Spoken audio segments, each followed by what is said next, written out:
Сәлем баршаңызға. Осындай керемет болып шығатын, әрі тез, оңай жасалатын сметаниктің рецептісін білгілеріңіз келсе, видеоны соңына дейін қараңыздар. Ол үшін бізде керек заттар, бірінші мына жерде бізде қамырына керек заттар: ұн, жұмыртқа, май және де қант. Ал бізде оның салмасына тағы да жұмыртқа, қант және де қаймақ қана керек. Бізде бұл пирогтың жасалуы өте оңай, әрі дәмді шығады.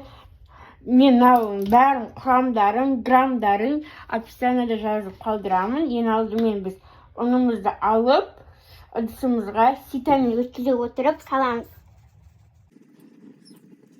Енді кезекте майымызды саламыз.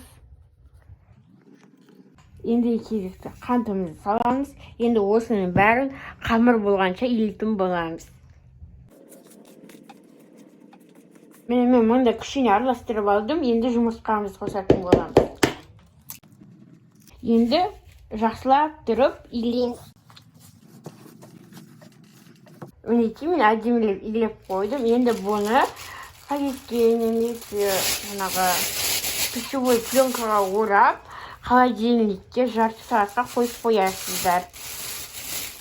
Бізде қамыры дайын болғанша біз салмасын жасайтын боламыз. Ең алдымен ыдысымызға қаймағымызды саламыз.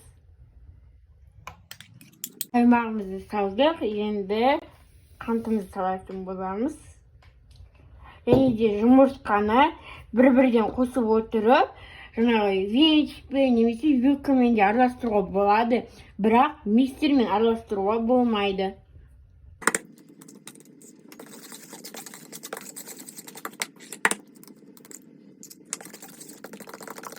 Мінекей, менің салмам дайын болды. Біздің қамырларымызды бізде дайын. Енді біз оны екіге бөліп, бірін салмамыздың астына, екіншісін жанына жарататын боламыз. Міне осы қолдарыңыздың көмегімен жайып шығасыздар. Менде форма 26, сіздер 24 қылып алсаңыздар да болады. Осы барлық граммдары бізде 24-26-ға арналған. Мінекей осылай шеттеріне де жабыстырып шығамыз. Енді осыған біздің салмамызды құямыз. Мінекей дайын болды. Осылай шеттерін дұрыстап, енді 180 градуста қызып тұрған пешімізде жарты сағат 40 минут көлемінде пісіріп аламыз. Мінекей біздің сметаник пісіп шықты. Жерлері кішкене күйіп кеткені болмаса, өте әдемі шықты. Енді суығанша күтеміз. Суымай наны сразу пештен шешіп алуға болмайды. Егер босатып алатын болсаңыздар, мұна ағып кетуі мүмкін.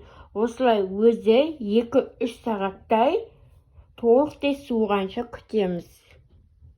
Мінекей біздің сметаник дайын болды.